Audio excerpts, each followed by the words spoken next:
best. Nobody will get you to life of eternity, only yourself. Your children can help you after, but you yourself, it's 100% in your hand. So the Torah says that you and your children would like to live. Is not talking about the temporary life here. It's talking about eternal life.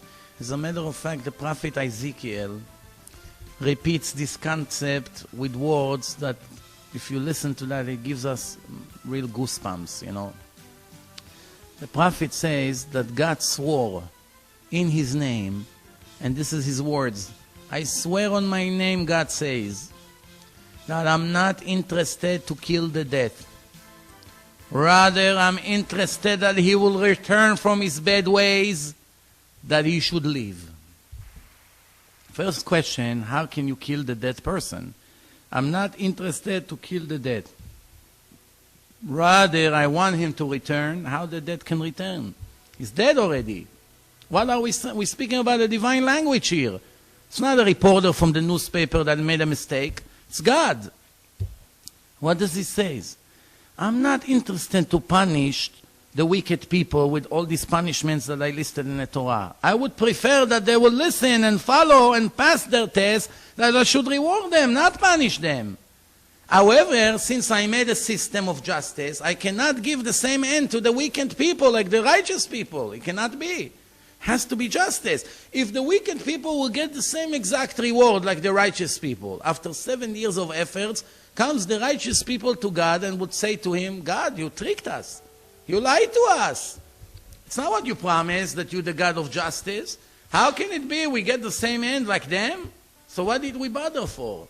Why we gave up so many of our desires and plans to follow your ways? Makes sense, no? So the Torah says, I'm not interested to kill the dead. He's already dead. Spiritually he's dead. When he's not connected to me, yeah, he can be sitting in a restaurant eating steak and smiling and listening to all kinds of things and playing basketball. Doesn't matter, whatever he wants to do. Spiritually, soul is not connected to me. He's dead. Life and death could be on and off. A person can go and learn Torah 2 hours, he's alive. Then he goes and makes sins, he's dead. Then he sleeps, he's dead. Then he's up, he's alive again. On and off. He's eating kosher, he's alive. He's making another sin, he's not alive. In the end, everything is combined to one big life. And how much we're going to get now for this X amount of minutes that we have every day. So remember, I think that in case you're living against the Torah, something like this, if you listen to it, should wake you up. Why? God is calling people who do not listen to his orders in the Torah dead. What can be a biggest embarrassment than this? I'm not interested to kill the dead. He's dead already. I want him to return, that he should live. What kind of life? Life of eternity. That's not what we think life here. Life here the monkeys also have, the dogs also have, with no problems. Their life is much easier. When they give birth, a minute later, the baby is running already. No changing diapers, no mortgage, no problems. So let's move on. The next thing it says, the Torah says, Ve'ata Israel, and now Israel, what is your God asking from you? Besides, to fear him and follow his laws. So we see the concept of fear. Love and fear, it's a combination. It cannot be only love, it cannot be only fear. It has to be balanced. Some people say, no, I don't want to hear about fear. Don't tell me about these things. The answer of the Torah is, don't be a wise guy. Without fear, you cannot follow the right ways. Also, without love, it has to be a combination. It's like body and soul. The soul alone cannot make commandments here, cannot practice anything. The body alone without the soul is worthless. The value of the body in a laboratory, it's less than $2. The minerals, the salt, the iron, the water, whatever we have in the body is nothing. When a person dies, obviously nobody sues for $2 for his life. People understand that his spiritual value, that will determine the lawsuit. The Torah continues and the Torah says, I torture you. Yes, there is a concept of God is giving us hard tests, and sometimes it's hard for us. and we're about to break and give up. And the Torah already told us the outcome. The Torah says, I'm torturing you, I'm giving you hard time, maybe it's the better way to use, to test you. I'm testing you. No, what's the test? To see what's going to be in your heart. Are you going to be faithful to my commandments or not? So what's the order? I'm giving you hard time, cannot find a job, the car is stuck in the highway 20 below zero, problems with the children, you can't get married, you can't find a wife, you don't feel good, you have migraines, millions of different problems. I'm giving you problems. What's the point of giving you problems? Not because I'm sadistic and sitting here and enjoy like some fools may think. No. It's because it's a part of my test. Why? Would you going to kick and everything and give up, or you're going to be strong and follow the instructions? And this is a part of the test. I'm testing you. Only after you perform and prove that you're listening and you are following everything, with good or bad, doesn't matter, then I'm going to perform as well.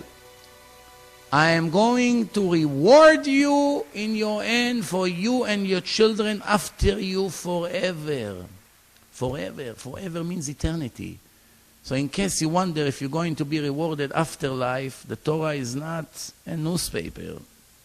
The Torah says clearly, after you follow my test, I will reward you forever, forever and ever. Billions of years is not even the beginning.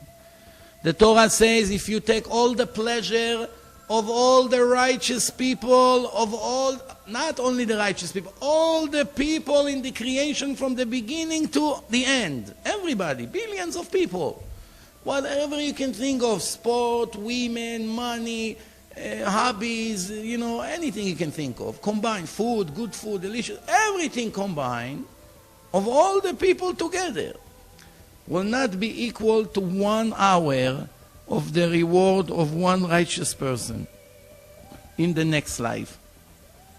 Will not be equal. Where does it say it? The Torah says, יפה שעה אחת של קורת רוח, 1 hour of pleasure in the next life, בעולם הבא, in the next life, is more than the entire life on this planet of everyone combined.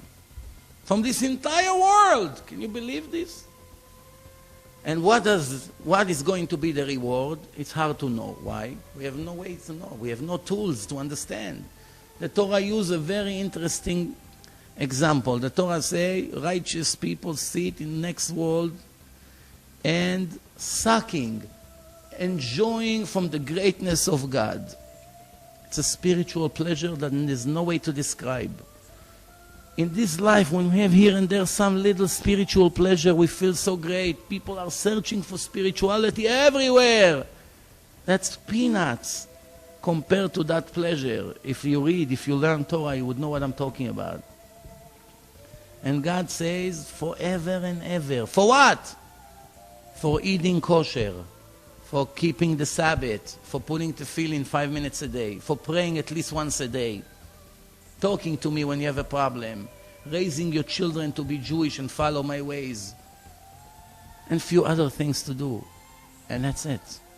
It's much easier today to be a Jew with all the technology. It's very easy. All these timers on the Sabbath and the hot trays and all these things. It makes our life a lot easier today. Plus, most of the commandments are not in effect now. It's not relevant now because we don't have the temple. Like 80% of the laws are not relevant to our generation. We're left with much, much limited obligation. And we still do not listen to God. It's hard to believe. And I always say it's not because we are evil or bad. Most of us is because of ignorance. We never read the Torah once in our life. How can we keep? The Torah says, "En am haaretz chasid." No ignorant can become righteous. It never happened and it will never happen, ever. As I continue, the Torah says, you should know in your heart the same way a father is strict with his son. This is how your God is strict with you.